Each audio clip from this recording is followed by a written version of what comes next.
seems like it's a possibility that Bridge Guy or the true perpetrators, if Bridge Guy is not one of them. Again, if you haven't checked out the previous podcast episodes in the series, make sure you check them all out, because supposedly Bridge Guy was actually arrested and released, no longer a person of interest.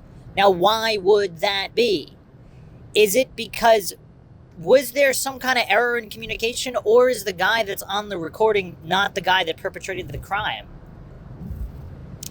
You know, something nobody really talks about is there's so many scenarios. There's so many scenarios. What if this guy really was just some kind of wannabe, some kind of male Karen who didn't want them on the bridge, and he's telling them, go down the hill, get off the bridge, it's not safe, whatever, and then he walks away and or witnesses something shady? What if there's some kind of meth dealers nearby, hunters, for whatever reason? Maybe there's some kind of an accident.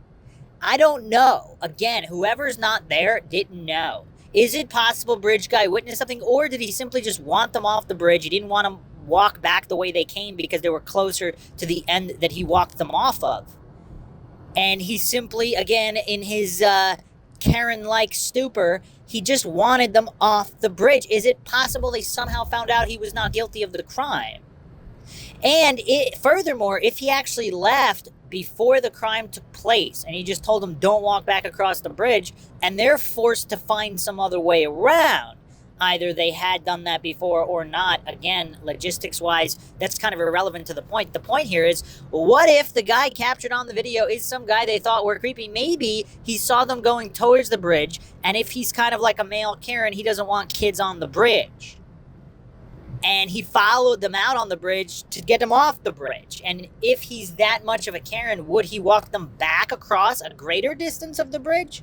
Or would he simply walk the shortest distance to get them off the bridge and then just say, figure it out? Or was he run off by other shady individuals? He got scared. They told him to leave. They pointed a gun at him. Who knows what the situation is? But it's weird. It's really weird how true crime, so-called true crime aficionados, they get so religious about these dogmas of what did or didn't happen, as if they know. They don't know. If you weren't there, you don't know.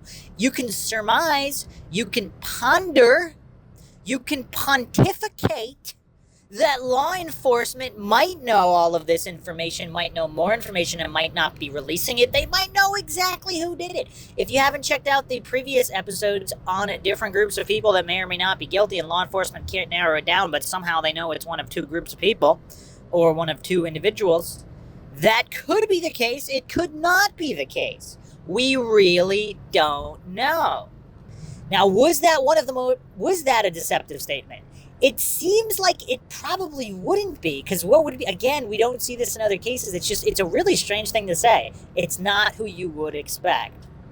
So are we looking at some nice guy serial killer or nice gal serial killer? I don't know. And people close to the family have made, again, really bizarre statements on social media. Read into them what you will. It's, you got to expect the unexpected at a certain point, especially when cases have been unsolved for a period of time, especially in cases like the Delphi case, where there just seemingly is so much evidence, video, audio, again, presuming that the Bridge Guy was involved in the crime. If Bridge Guy was not involved in the crime, and again, it was just some kind of Karen situation, and then the guy left after hassling them and not wanting them on the bridge, what then? What then? Would that explain why it's unsolved? Like, there seems to be either a critical error or some other variable that we're missing. We are clearly missing something. Otherwise, the case would either be solved or close to solved. They would have someone in custody. Maybe they wouldn't be able to prove it 100%. But again, you have all these other cases where they do bring someone in, not necessarily to officially charge. I mean, again, there's a wide range of charging them with lesser crimes. Obviously, they have one shot at the major prosecution, but why haven't they employed strategies like maybe tampering or interfering with an investigation? Again, if you haven't checked out the John Weaver podcast, check that out. if John Weaver, for example, is reporting that bodies are found in the water when they're not, if he's posing as a fireman, if he's not a fireman, and diverting people away from a search area, I mean, that is interfering with an investigation. They possibly even tampering with a crime scene. There's a lot of lesser charges that law enforcement could employ in trying to get more information. They have not done so, or at least not to our public knowledge, they have not done so. They don't necessarily have to try someone for the murder. They could try them for lesser charges and see what shakes. You gotta shake. When the case is unsolved, you gotta shake from as many trees as possible. Maybe John Weaver, even if not involved in anything, and again, I'm not alleging it's any one particular John Weaver. There are many different John Weavers in this case. I guess theoretically you could say it's only one or two. If you're gonna allege it's the same guy, I am not alleging that, but who knows? I don't know. The John Weaver situation has never been fully clarified. Again, with connections to Flora and all of these possibilities, if it's the same guy. So law enforcement do have other strategies that they could employ. Obviously, the murder charges, they only get one shot at the murder charge. They want to have all the evidence possible. But why not possibly charge some of these other individuals with lesser crimes? Like, again, interfering with an investigation.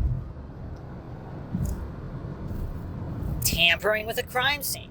I mean, there's all these different charges they could come up with. Again, not entirely I mean, some of them they can be very founded and grounded in fact, because if someone's posing as a fireman, diverting individuals away from an area, saying it's already been searched, I mean, is he covering for a buddy who's dumping the bodies if the bodies were not there originally?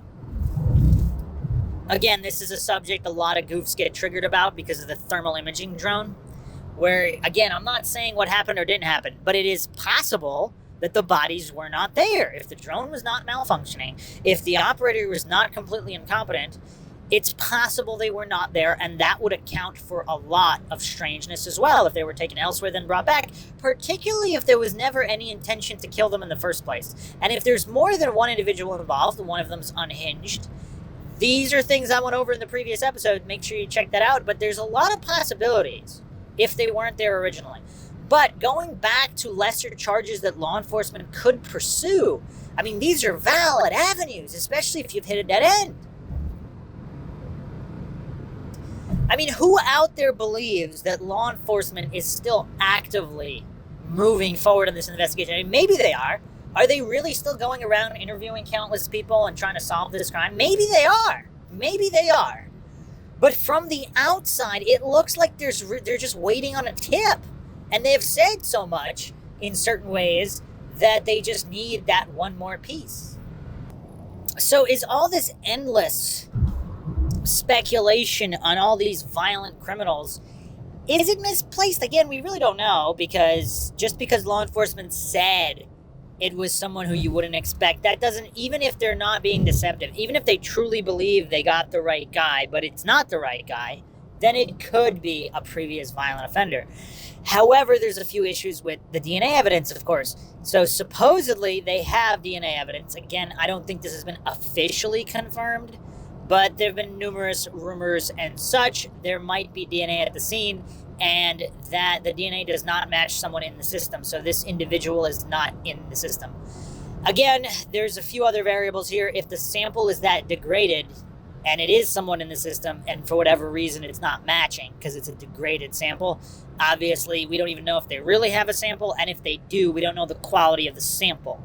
For those with blind faith in DNA evidence, again, that's something I will be going over in another podcast on DNA evidence, that it is not as solid as people think, especially with degraded samples. So there are a number of issues. Or it really could be a violent offender who's just never been charged with a crime, so he did kill before. Maybe it's a as of yet uncaught serial killer. I haven't specifically talked serial killers. So supposedly there's roughly one serial killer operating in every state at any given time. And another stat is throughout an entire lifetime, supposedly, everyone has encountered a serial killer in some capacity. Either stood near them, in the grocery store, possibly even said hi to a random person passing by, or parked next to him at a gas station. Throughout the course of your life, it is estimated that everyone has been in the vicinity of a serial killer at least once.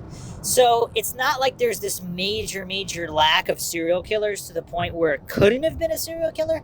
But if we're talking pure statistics, females met with foul play are met with foul play at the hands of someone known to them. I mean, that's just the statistics. Again, doesn't mean it happened in this case, but to exclude and not pursue that would just be downright silliness. This is Investigation 101.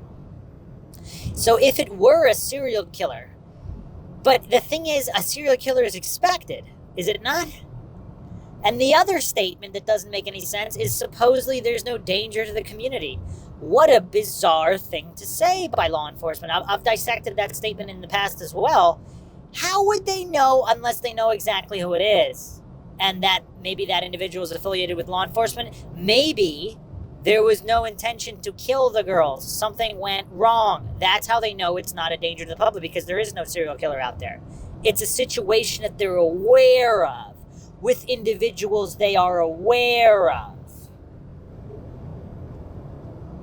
Is that what happened?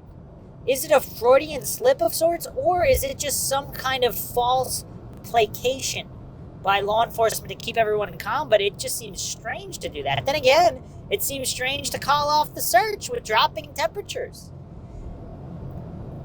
with teenage girls not really dressed for the occasion because it was a warm day, and it's not like they were planning to be camping overnight. They could be injured.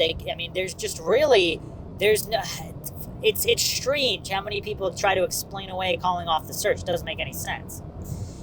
So these three statements, let's put them all together. Calling off the search, no danger to the community, and someone who you would not expect. What do these statements mean from law enforcement? I mean, it almost seems like they know that it could be someone involved with law enforcement. When you put it all together, and in the press conference too, they were stating as the person could be in the room right now, and it seems like Doug Carter might have believed that individual was in the room, and he might have known exactly who that individual was, and that's why he was so disgusted, because he couldn't do anything about it. Is that all possible? For people that say that Bridge Guy pretty much looks like every other guy, not really. Not really. Look at just random photos of people in Indiana. I mean, yeah, he does not look it's not like he had an orange mohawk or something where he was completely out of place. Yes, he looks like he could blend in to a generic portion of the population, but not everybody.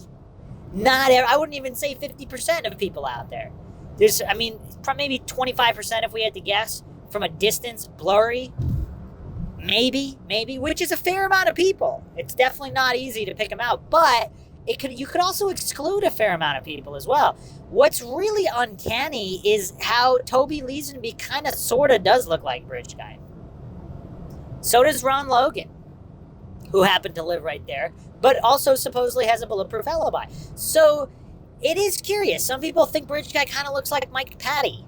I think that's a lot more of a stretch, but I don't know. It's really, really bizarre. Then again, he doesn't look like any of these countless other individuals. So what does that tell you? Someone who you would not expect, and someone who could have been in the room, most likely someone part of the searches. Another way to dissect that is possibly someone the girls trusted, but then why were they talking about the creepy guy? So we have to really... It would almost make more sense if Bridge Guy really was not involved in the crime. Because if the girls are saying there's this creepy guy following him, he's some kind of Karen, he wants them off the bridge, maybe he's part of like some trail keeping group, or used to be, who knows, whatever, some kind of park ranger affiliated individual, or possibly used to be. and he's some kind of an authority figure, but he looks kind of creepy. So he saw that the girls were going in the direction of the bridge, and he didn't want them on the bridge.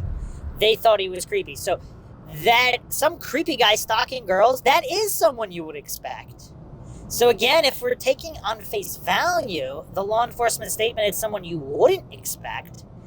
And it's hard to make heads or tails of it, but if we assume, if we theorize just for the moment that Bridge Guy truly is not part of what happened to the girls, that statement could have a lot more weight. A lot more weight. So there you have it. That's what I wanted to mostly go over. All of these statements, some of them conflicting, and that's without even getting into the sketches, because would that also explain that if the Bridge Guy sketch, if Bridge Guy truly was not involved, they thought he was initially. Somehow they ruled it out. They have not stated how. And that's why they released the younger guy sketch, even though that sketch was made first. There was the young guy there in the vicinity. Now, all the conflicting statements don't really help, like Doug Carter stating that nobody actually witnessed the perpetrator, and also stating it could be a combination of both sketches. I mean, there's a lot that doesn't make sense there. So no matter what we do, I mean, we have to kind of mix and match variables, because there's no definitive solution to these conflicting statements as of yet. But if law enforcement initially thought this older Bridge Guy was involved and he wasn't, they ruled it out, and the younger guy is the true perpetrator and he's not the Bridge Guy, and it's not someone you would expect. Now, would that also exclude immediate friends and family? Then again, he's talking to the general public, so I'm not sure. But does that open the door to other individuals like pastors, law enforcement, teachers? Because teachers would also know that they had it off that day. That was an unused snow day. So it was a rare day off from school. A teacher or someone affiliated with maybe the PTA or the school, law enforcement, they might know that they had off that day and might have specifically stalked, not necessarily these specific girls, but they were looking for victims, and they assumed someone would go out to the bridge.